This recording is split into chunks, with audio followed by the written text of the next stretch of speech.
Hey guys, Hi. Nays and Jingles, Better Climber. Today we're going to talk about an exercise that utilizes the twisting and the Chubby and Shakiro stuff that we did last time. We're going to talk about how straight arm climbing is a great exercise to learn how to use your feet, again, to facilitate your movement. It's my favorite. I love feet. All about the feet. Feet, hips, and unfortunately, arms. Yes. Now, the straight arm climbing it's kind of misleading because that's Yes. not what you're learning how to do. We don't climb with straight arms. No.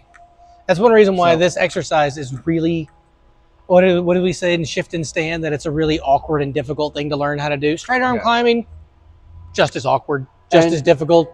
People don't like doing it as an exercise. Yeah. Especially when you're first learning how to do it. After you learn how to do it, I actually think Really it's fun. It's really fun. Great warm up. Yep. I use it a lot of times when I want to reset my brain to sort of, it's like, be technical, and it's like, how do I get to feel the flow of a route and that kind of thing. So I will use it quite a bit. So straight arm climbing does focus on the arms being straight, but that's not the point of it. Again, it's to learn how to use your feet and your hips in order to facilitate movement. In our last episode, we talked about twisting and backstepping and how to move while being extended and engaging your shoulders and all that good stuff. We're going to review a lot of that today, but we're going to implement it, how to do the twisting, how to do that, the pushing, and why it's helpful, including the building of the feet. So that's what straight arm climbing is, and it's also what it's not. It is not learning how to pull your way through. Right. Again, but that's also why straight arm climbing is a really good definition for it, is because you can tell whether it's being done right or wrong, not only for yourself, but for your partner watching you. Yeah. Because if your arm's like this, you're doing it right. If your arm's like this, you're doing it wrong. So it's really easy to call your buddy when he does something wrong, or when you're coaching. Like when we were coaching, one of the things that we did, it was easy to tell when someone's doing it wrong, because the moment they start trying to pull their body, well, you can't really hide the fact that the arm is bent as opposed to keeping their arm straight. It's one reason, like, I've seen a bunch of coaches and stuff do videos of straight arm climbing, and a lot of times they're doing, I think, a really good job of it. But there's some things that they do that I don't really like. Maybe it's just I disagree with it thing. Like there's like putting pool noodles or whatever, putting your arm in something to force the arm to be straight. Taping a stick to your arm. Yeah. If you're not working on twisting and building your feet and you have something taped to your arms, all you're doing is climbing like this now. Yes. And one of the things that we're going to show you today is that the world does move in 3D, and we're going to show you how straight arm climbing helps you learn how to move in 3D. It helps that learning process, I guess, shortcut, because now you're not able to just stay square and pull yourself into the wall, and you can't just climb up a wall with straight arms like this, like you're doing a Will Robinson danger thing. Yeah. You have to learn how to twist and move and swing through. Exactly. And so when you're doing that, it is also going to show you that you use your feet and your legs way more than you thought you did in climbing. Oh, yes. It's because your upper body is essentially useless. You can't pull yourself through anymore. You have to push yourself through. You'll notice in almost all the videos that we have done and that we're going to do, we're going to talk about how weak and useless your arms are, even though they're not weak and useless. But that's how we're trying. That is how we have developed this program in order to learn to teach you well, is to prove to you that your arms are secondary in climbing. Yes. You need them yet again sometimes. You're working a V10. Yeah. Your arms are incredibly important. It's not just going to be your feet. We'll get there eventually. But for the most part, to learn how to climb, you start at your toes and work your way up. And so another thing this video is going to go over, and the way that I like to describe straight arm climbing, is that it is like a dance. It's a beautiful dance. It is. It actually is. When when it's done right and it's done well, it sort of just flows its way around and dances and dances its way through. Wait, am I supposed to be done now? Okay. So I like to describe it as dancing because it forces you to learn how to swing, and if you do it well and you're smooth, it teaches you how to flow through a route or find a flow through a route when it's done correctly. And honestly, this is the thing, the hardest part, when the route allows you to do it. Yeah, sometimes the routes just don't allow it. I know. So there's one route that I think we're going to get on today that I think most of the route is really conducive to learn how to straight arm climb. And then there's like one, maybe two moves that I think that are like, this isn't a straight arm move. I think it's 2 or 3. So you'll end up doing something where your arms are bent.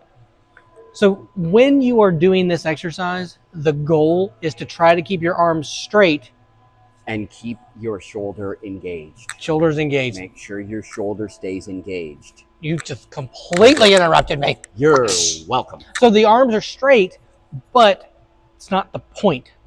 Everything down low is the point. So we'll teach you how to move around and in and out and all that good stuff. And all the other stuff. In all the different ways. All the good ways. You'll realize this was the perfect opportunity for you to show me how them hips do that thing.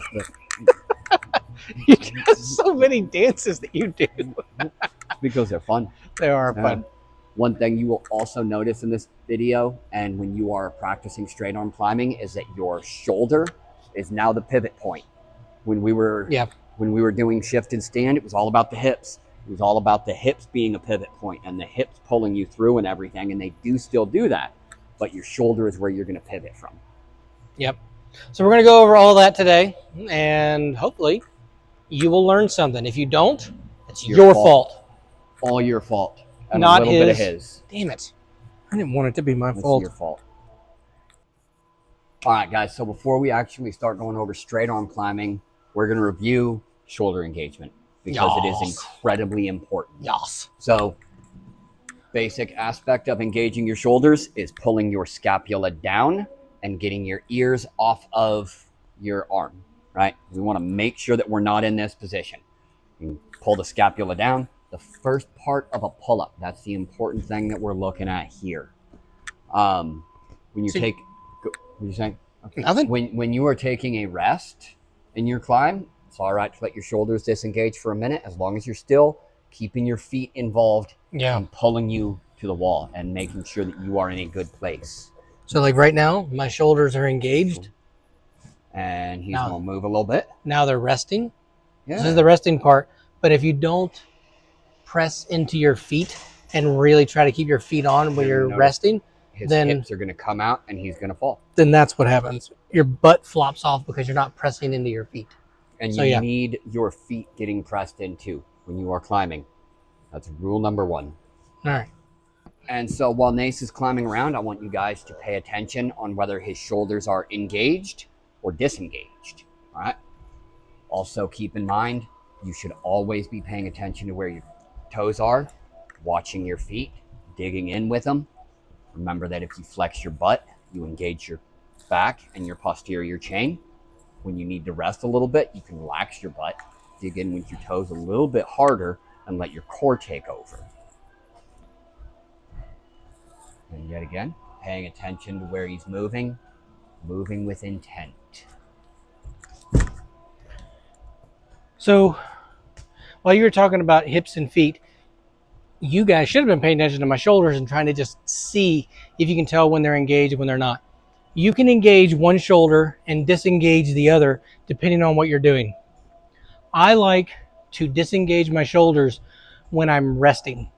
The moment you start moving, especially off of that arm, like if I am on this hold and this one, my left arm is going to be the one that goes up. So if I'm moving, I can disengage while adjusting my feet, but once I get ready to move,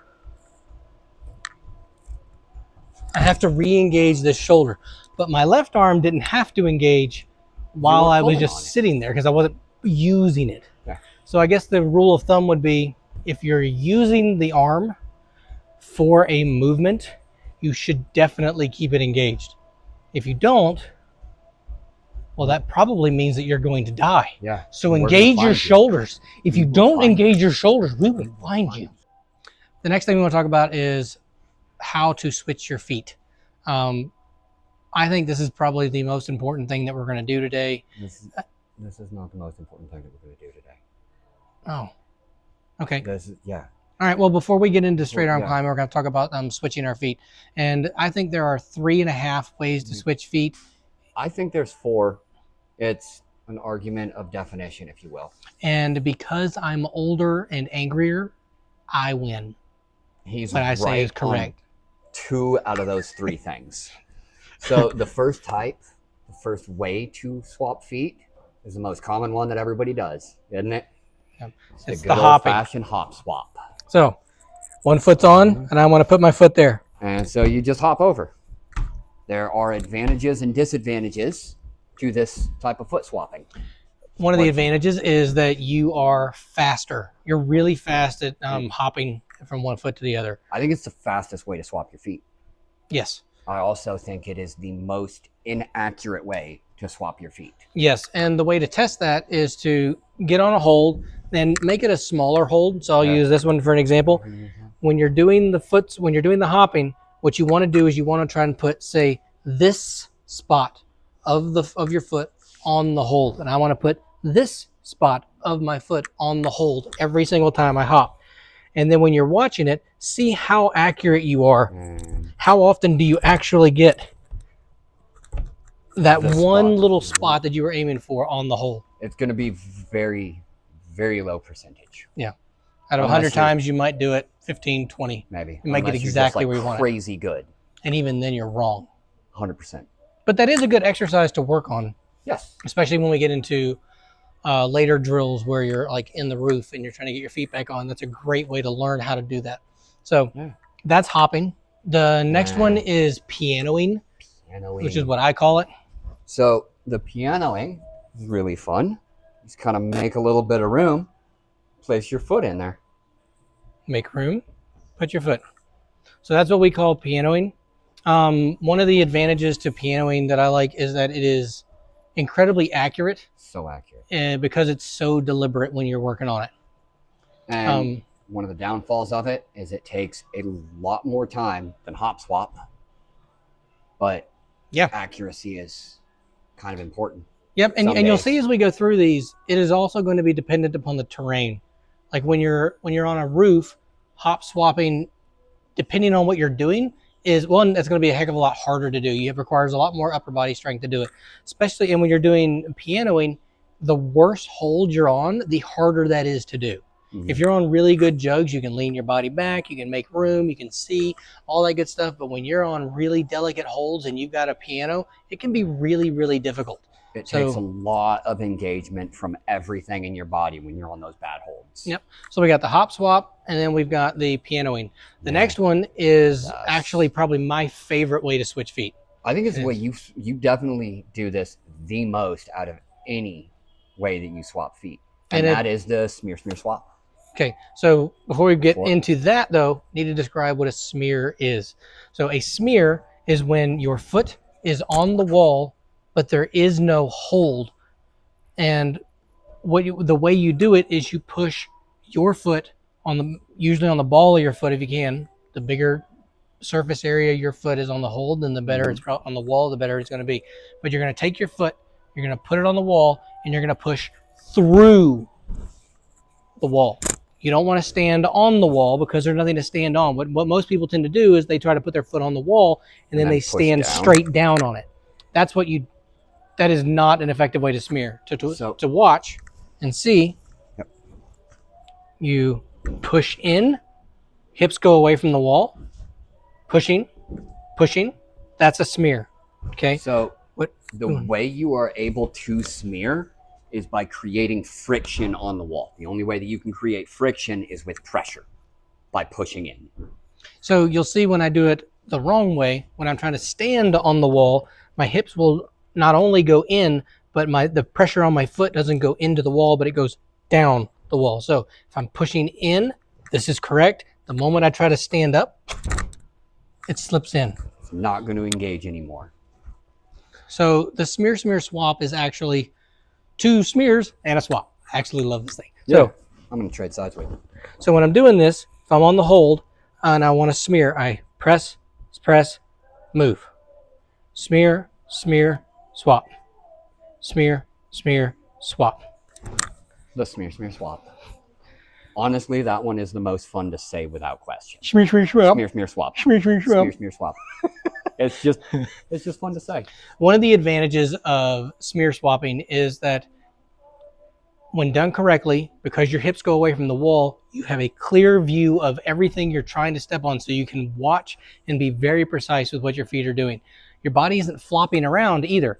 Your smearing stabilizes you, your smearing stabilizes you, so you can consciously put your foot where you want it when you want it. Yeah. So it's one of the more stable ways to do a swap. Absolutely. Now, yet again, there's always a downside.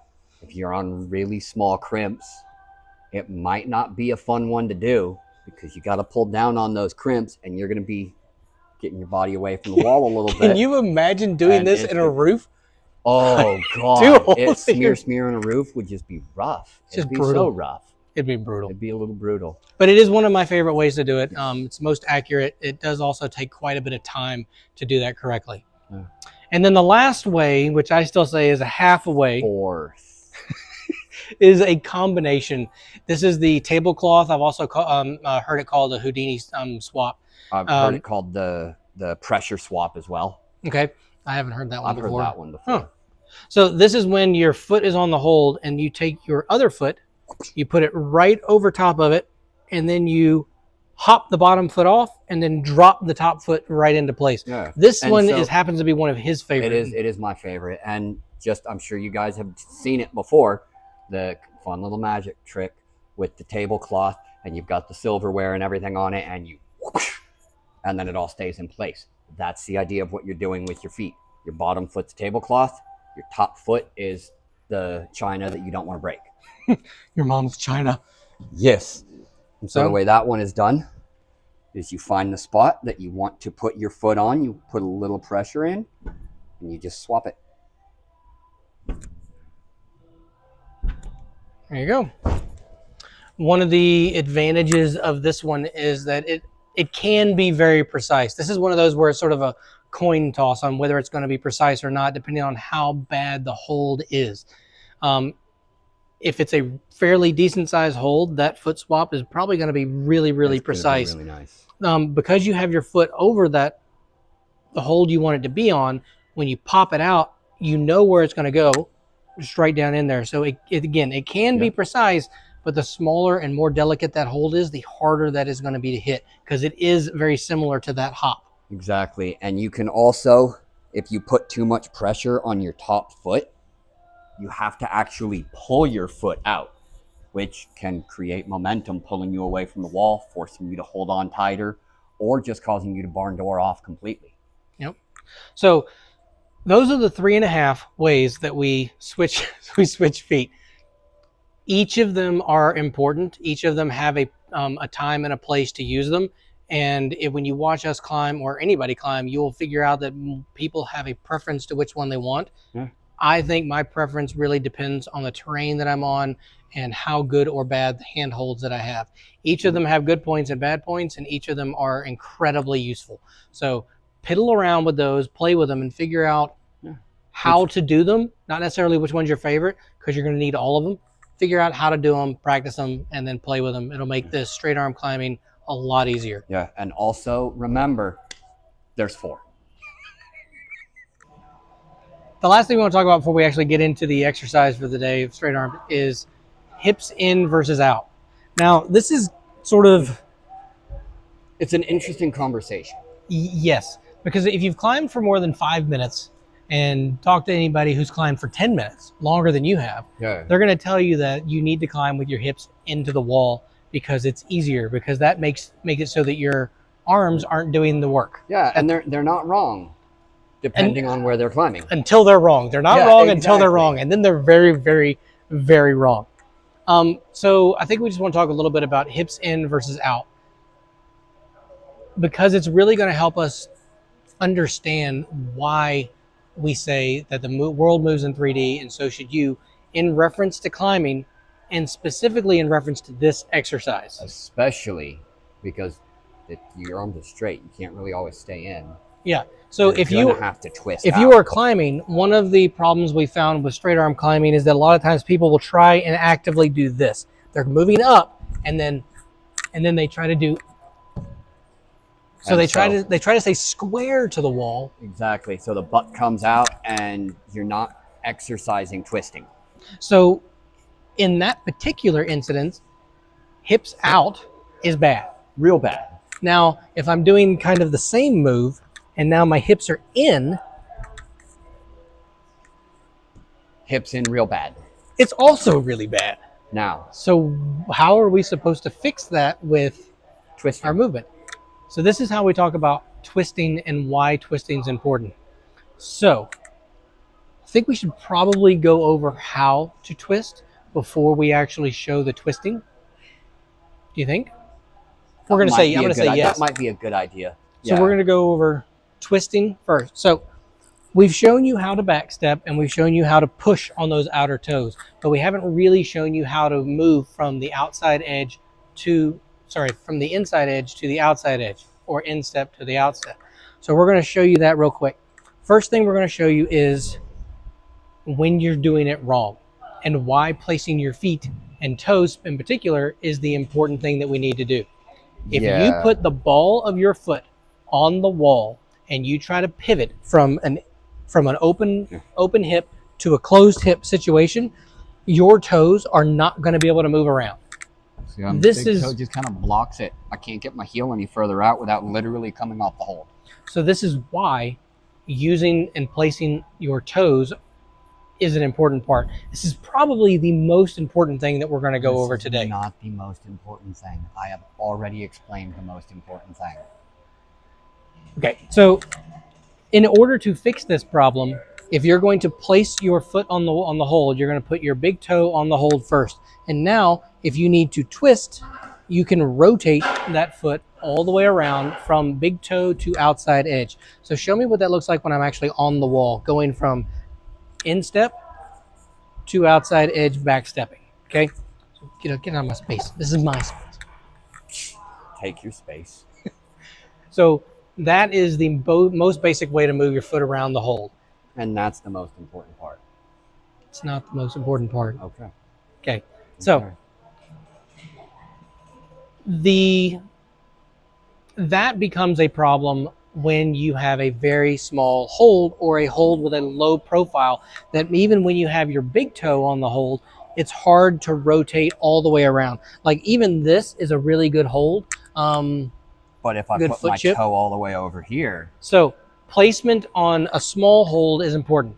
If you are trying to rotate your foot around and you're going to go from inside edge to outside edge, and you are as far over on this side of the hold as possible to where you're going to be rotating, your foot is going to slip off the hold because there just isn't enough surface area on the hold.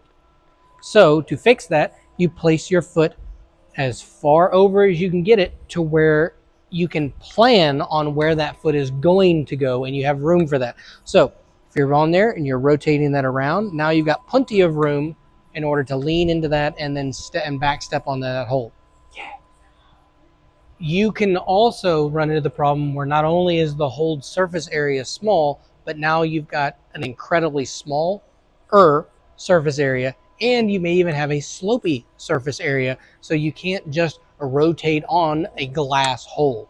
That's where potentially learning how to switch your feet beforehand, posting can be important so that you can learn how to do, you can maintain your balance while you are adjusting your foot placement. All of those are important concepts when you learn how to do that. But for our purposes today, it's going to be placing the big toe on so that you can rotate around when you need to. And you got plenty of room to do that. Yeah. Okay. So that's that. So now the hips in versus out part of this. That's the, yeah. So when you're doing this one now, so how about you? You need to keep in mind, hips in or hips out is both important. If you notice, his hips are in now, but they were way out a second ago. He had to take his hips away from the wall to get his hips close. Now, he could probably try and keep them close the whole time, but it wouldn't be fluid. It wouldn't be the more efficient way to do it. So if you notice, keeping his hips tight worked, but he could do it better by letting his hips come out as he goes through the movement, and that's part of the wave function that we were talking about. Yep. And you introduced a concept earlier that I had never heard of before, and I don't know if you came up with this. I just thought about it this morning, but it makes sense in my own mind. So the wave concept we talked about last time is the obvious, what I would call the obvious transfer of energy from the bottom to the top, and how that energy transfers through the entire body. Yes. You introduced a concept called the tide. Tide, which is going to be applied in your straight arm climbing. So a wave is an aggressive force. It's something that's going to come in and do its thing. It starts at the feet and so it's what surfers enjoy, the aggressiveness of the wave. Whereas a tide is slow and consistent, and it's smooth, and it takes a while for it to actually go through with its entire movement. And you should have noticed that on the first one, that wave transfer moved like a wave, like we were talking about earlier, and demonstrating our last one. The second one, the energy just sort of slowly moved up as the body moved up, but at the same pace. Yes. So it didn't really create a wave so much as like you described the tide. It just of that energy moving, and it just shows up. I'm not going to lie, I'm not completely sold on that, but I really like the concept. So I want you to tell him how stupid it is. Or how awesome it is. Because... Fine, we'll go with that one too. It's like a little, like 2% awesome. It's a little awesome. It's a little 3% awesome. Or is it 4% awesome like the number of foot swaps there are? All right. So I guess to sort of re-illustrate the hips in versus out thing, I want to recap that one. Placing the foot is important, but recognizing that the body does not have to do just this squared up, and it also doesn't have to do this. The body can move around, it can go out, it can go up and around. The body can move in all kinds of different directions, and I just basically twerked on the wall. I don't know if you saw that. You didn't do it well, but you did show the 3D movement pretty well. It is not something I want to be known for. My twerking skills are for my wife and wife only, and she hates them. They shouldn't even be for her. She doesn't want to see it. They should be for nobody. She's told me to never do it. As everybody should be told to never do it. But really, that's the 3D-ness of what we're talking about here. Yep.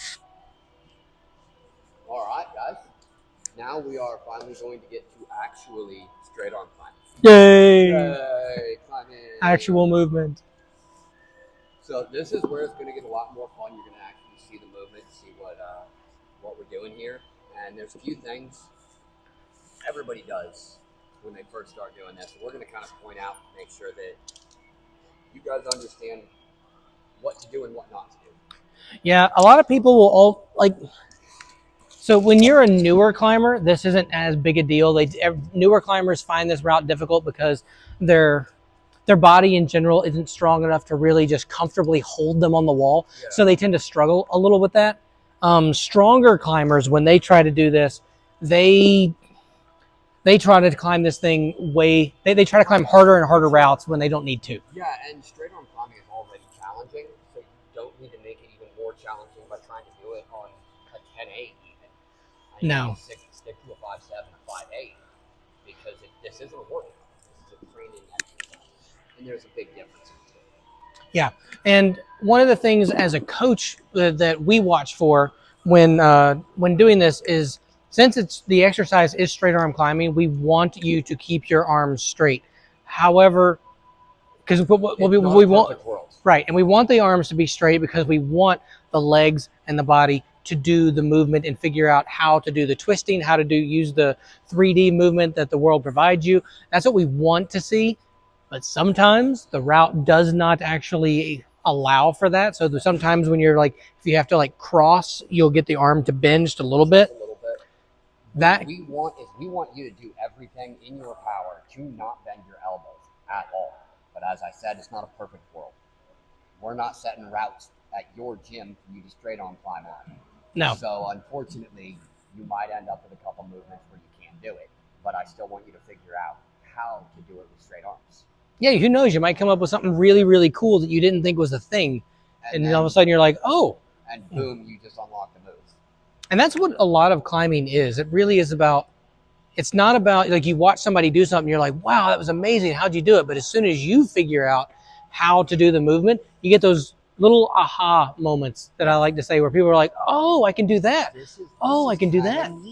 And it's really pretty cool. Like for me, almost all of the really cool climbing moments that I have had is as far as like learning how to move have been small little aha moments. They're not like, oh my gosh, that's mind blowing, bro. No, it's not that. It's like, oh, I can do that. Oh, okay. That's sweet. And then you learn it and then you start applying it. And that's the thing.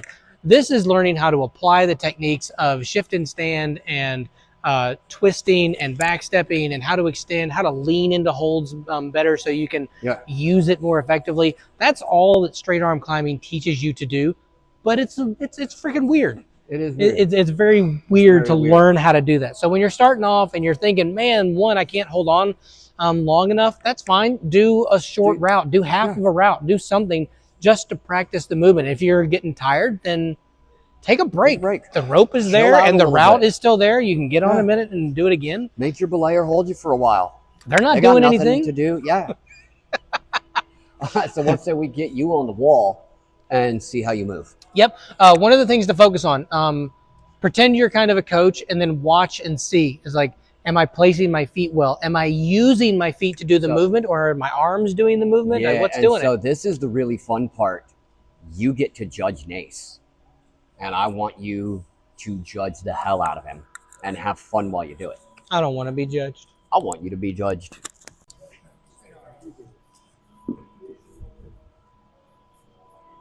So you notice he's paying attention to his feet. He's allowing his hips to move back and forth. Coming into the wall, coming out of the wall. All of the micro movement is what you are going to be learning in this exercise.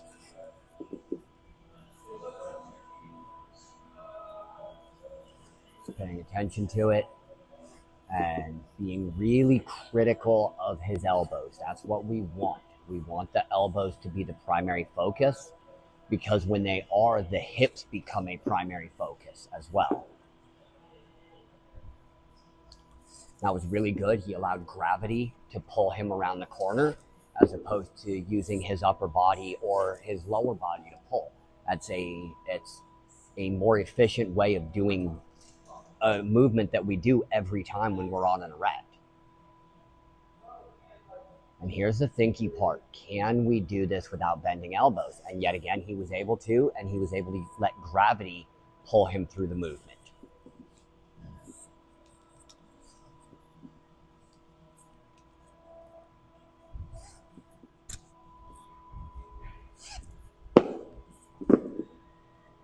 That was really good foot swap. I appreciated that. And then we're back to thinking, how do we get this movement going? Now you can see he moved his feet before he was on a hold, which I think was really cool. It's a very creative way to do that section. And that's one thing straight arm climbing is going to unlock for you. It's going to allow you to be more creative in how you are climbing and with what you are climbing.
So now Nace is going to climb in an overhang, give you guys a little bit of an idea of the different terrains you can do this on. You notice he did a beautiful foot swap on the massive start hold.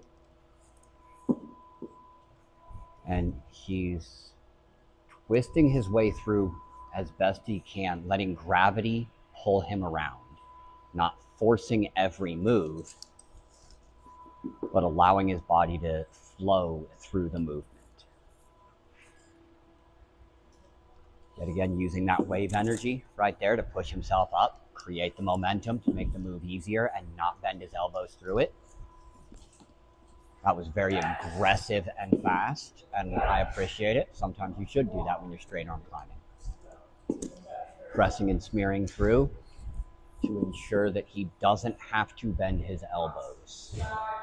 Okay.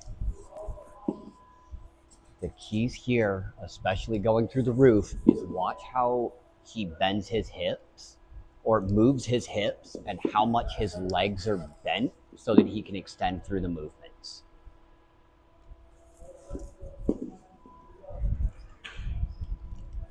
A little bit of shoulder disengagement there so that he could rest, which is fine.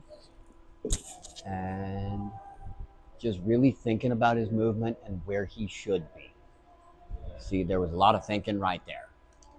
That part of this route for straight arm climbing is really awkward. Yet again, he was allowing himself to come out from the wall because sometimes hips close just isn't the best thing for you to do. As we said earlier, it's a dance. You'll move in, you'll move out. Allow the route to direct you and to lead you through the movement.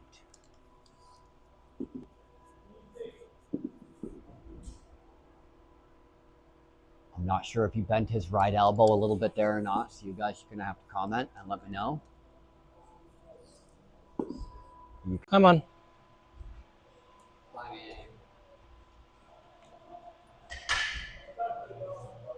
That was a good wave. Even though it was slow, it was still a good wave motion. So the body's relatively square while trying to twist. Could have made a smaller move to make that less powerful. We have a cross body post, which is strange. That's cool. It worked out well to maintain the body position. So far, this route doesn't ask you to be smooth with the dancing that I like to see when we're doing the straight arm climbing. It seems to ask you to be much more square to the wall, and you've got to force the body into a twisting position. That's why the crossbody posts are so common on the first part of this route, because everything is basically right underneath you or just offset, so it's just really hard to get that good twist going. You almost have to go out of your way to make the twist. So it does show that why easy routes are the way we ask this this exercise to be done, because it isn't necessarily easy. If someone gives you a ladder and you're trying to do this, that is not a comfortable route to straight arm climb, because it will force the body to be square. And this route almost asked you to be square. That was a good twisting with both the legs. Another thing that straight arm climbing does is it's not just backstepping. I mean, I know the last episode was about how to push and backstep, but this exercise forces you to learn how to use your feet to push and pull, how to twist, how to really read a route to build your feet, how to think past just sort of what's in front of you, and like what's the easiest way to get to where I'm going given the constraint of straight arm climbing. And you'll see in the next video how finding the easiest way to do a thing will come into play. But for now, it's building the repetition and building the skills to learn how to do the twist. See, right there was a really good push and twist, and it went back and forth. That's the kind of dancing you're looking for, where the feet twist around back and forth and the hips follow suit. That was very nice. So that, in its nutshell, is straight arm climbing. That's straight arm climbing. It's really fun. It's really awkward, but Straight arm climbing Yeah. is one of those things that when you first try and do it, and when you first try and do it the right way, meaning you don't try to cheat, you don't just accept the fact that a move is difficult or weird, you go out of your way to learn how to let your feet do the work, then it can become fun. Until then, it is awkward as absolute snot.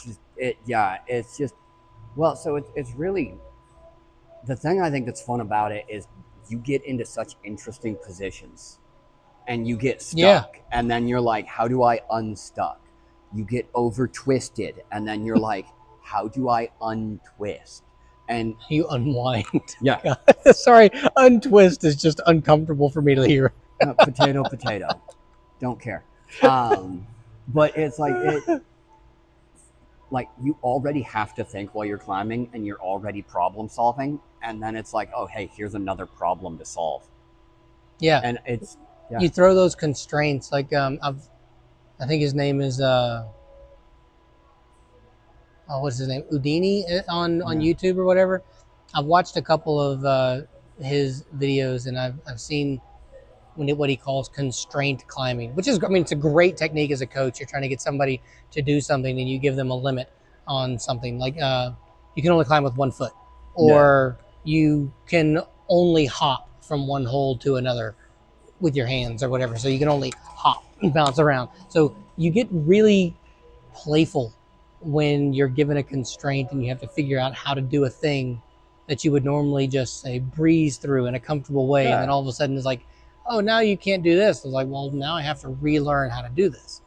And it's really fun to figure out how to do that. Until it gets fun, though, it's awkward and it feels really, really awkward. weird. And it shouldn't exist because it's wrong. Yeah. And then you get used to it, and you're like, this is one of the greatest warm-ups I've ever done. So one of the things I don't think we did a really good job of discussing during the videos, at least from my part, was the actual dancing part of this thing, and like why I view dancing. I was hoping that you guys could sort of see it when we were demonstrating the straight arm climbing, and some of it where you not necessarily get into a movement flow where you're like flowing in time from a 1 2 3 1 2 3 1 2, but it's how you place your feet and move and swing. You place your feet and move and swing. I know that's still in time but in meter, but that's kind of what I was hoping you would learn how to see, the smoothness that straight arm can become once you learn how to push and pull with your feet, how to twist around so that your hips become part of the movement as opposed to a restriction part of the movement. Yes. Like when you're just climbing square, it's very restrictive. But when you learn how to be square and twist, it really opens up a level of flow, I think. Flow, and not only that, but availability to what you can do. Yet again, I'm a mechanic. I always refer to things as tools in a toolbox, because even though you have a crescent wrench, it's not always the best tool to use. Use hammer on everything. Hammer on everything. That's how I do things. Sometimes it works, sometimes it doesn't. But it is very much a dance, and even with how much you pause, that's just how it goes. And you were talking about the, step, swing, and everything else. Even when you're dancing, you take a couple steps, and then you pause for a second. And then you take a couple steps and you pause for a second, and that's especially when you're doing the waltz. It's 1 2 3 1 2 3, and there's a step pause, step pause. That's the reason why I like the waltz as a really good example of how straight arm climbing should feel after you've learned how to do it well. Absolutely. But it's just like dancing with a person. First time you dance with a person, like the first time I tried to do it, it was really, really weird. I did really bad. Pretty certain that girl was mortified by my ability to even try. Just because you're talking about it now, I hope she was. She was mortified. I can guarantee it. I don't think she ever talked to me after that again. Probably. It's fine. I mean, even now, I'm not a dancer, but when you first learn how to dance, it's awkward and weird, and you're out of step, and you're just out of sync, and you're trying to figure out how to do whatever it is that you're trying to do.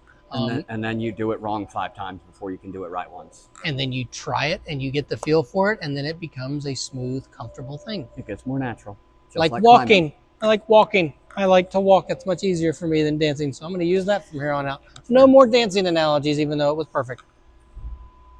I'm still going to make dancing analogies. So am I. It works really well. That's what I do. So, yeah. Also, practice swapping feet.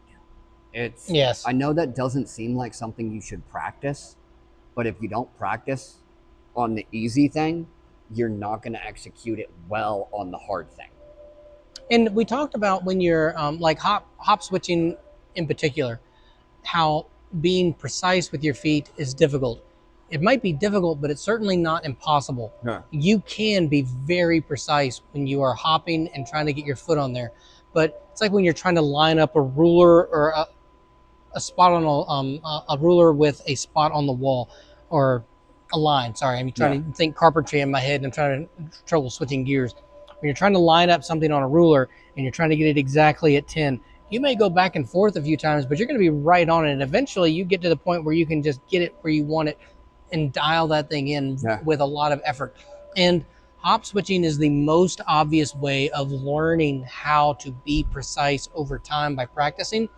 The others, I think you are more precise faster, but you still need to focus on that precision. Like we said, if you're not on the correct part of your foot when you need to twist, it's going to be a major problem. It's gonna definitely, kick you in the butt. In the buttocks. In the buttocks. Yeah. The booty. Gluteus minimus in my case. Yes. Yeah, it happens. So I think as a general review, though, placing your feet is a very important thing. It's always an important thing. Learning how to push and pull. This exercise teaches you how to push and pull when you're doing it well, when you're doing the twisting. So the first episode and the second episode, trying to run through these together, shift and stand, twisting. This episode brings all of those together. Switching your feet is something to practice again. Shoulders and being engaged. This exercise in particular, probably more even than the next one we're going to do, really lends itself to you wanting to disengage your shoulders, because you want to keep your arms straight, so the body naturally sort of wants to extend out. So you have to make a conscious effort to lock those shoulders in and learn how to do that. And that's why engaging your shoulders is the most important part. Just saying. It's not the most important part. It's not the most important part. It's the most important part. But engaging your shoulders through moves, this exercise will teach you how to do that. But I can't emphasize, it will be difficult because, like I said, the exercise wants you to extend. Oh, yeah. So it's really strange to try and do those. They fight each other and they're by their nature. It's running backwards, essentially. It doesn't feel right until you get used to it, and then you understand, hey, this isn't too bad. Another thing this exercise will get you to do that I think it's intuitive, but it's hard to get your body to want to do it, is to learn how to lean into a hold so that it is used the most effective way that it can be. Yes. So like when you're on a decent little hold, a jug, the most beneficial place to be on that one, on that hold in particular, is that direction. Especially if you're trying to hang on it. That's the most beneficial way to be in that way. Straight arm climbing, when you go into a hold and you're grabbing it, the only way to not do this motion and bend that elbow is to learn how to lean into it. You have to lean and you have to twist into it, because there's a good chance that when you're straight arm climbing, this is going to be on your left side, and you're going to have to get your arm over and then just trust yourself to fall into it and find that good part and keep your elbow straight and keep your core engaged and move through it. Finding that balance point to roll through on some of those things. So learning how to lean into holds is important. And I think we're going to have another episode that will review a little bit on how to hold holds a little bit better and use them better. But this is the first step into learning how to really force the body to dig in and lean in onto those holds. Absolutely. And this straight arm climbing is definitely something you should be practicing constantly. I mean, I know you and I both use it as a warm up. Dude, I've been climbing, 9 years now, and I still straight arm climb as a warm up because it's an amazing warm up, and it kind of resets technique. Yeah, it flips that switch in your brain to say, hey, you need to start thinking about not only just placing your feet, but how to use the rest of the body. Like shift and stand is a great way to learn how to practice placing your feet and using the body to pull, but it's very constrictive in how in the movement that you can actually do. Straight arm climbing is the first exercise step. Yeah, that moves in the direction of how to use the whole body. Even though you've got this constraint, it's still how to use the rest of the body. So it's going to be a great thing to practice. It's going to be difficult. I know it is. Everybody tells me how much it sucks, and I pretty much respond with I don't care. Yeah, because I know it is. Cough medicine sucks, but you get better after you have it. So is it really that bad of a deal? It's a really weird analogy. It's a weird analogy. It's a weird analogy. You're welcome. So that is our straight arm climbing episode. Please practice. Let us know if you enjoy it or hate it. I don't even care, but you can't do that if you don't like, follow, and subscribe to us on Instagram and YouTube. Instagram is what? Be a better climber. And YouTube is better. I still haven't figured these out. Be a better climber. Hey, better climber.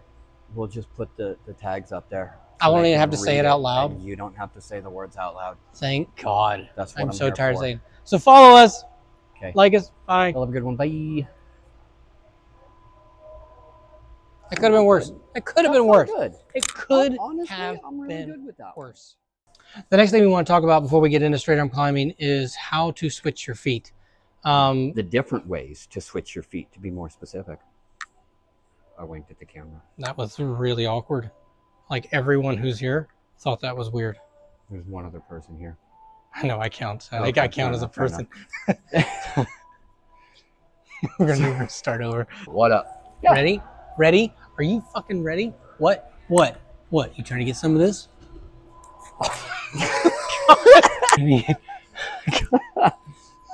Sometimes I wonder why I asked you to be my partner. Because I'm really fun and dumb, and somehow I know what I'm talking about. Nuh-uh. Yeah, Nuh-uh. some days. Nuh-uh. You have proved me wrong. You have proven me wrong immediately. It's like, oh, I've proven him wrong. Check out my argument. Show up my ass. What I'm saying is, what you're saying is shit. Hello. Hi. Nathan Jingles today with Better Climber. Wanted to, I guess, give you nothing, because I didn't know what the fuck I was saying. I completely forgot that words were a thing. Words are important. All right. Just write that down. The world's in 3D, so you should move in 3D when you're climbing. You keep stealing my line. What? That was a lot of chalk in the face. A lot of chalk in the face. I feel only this bad about that. On a scale of like this big. Yeah. Well, your arms. What? Your arm length. No, your arm length. Because it's shorter.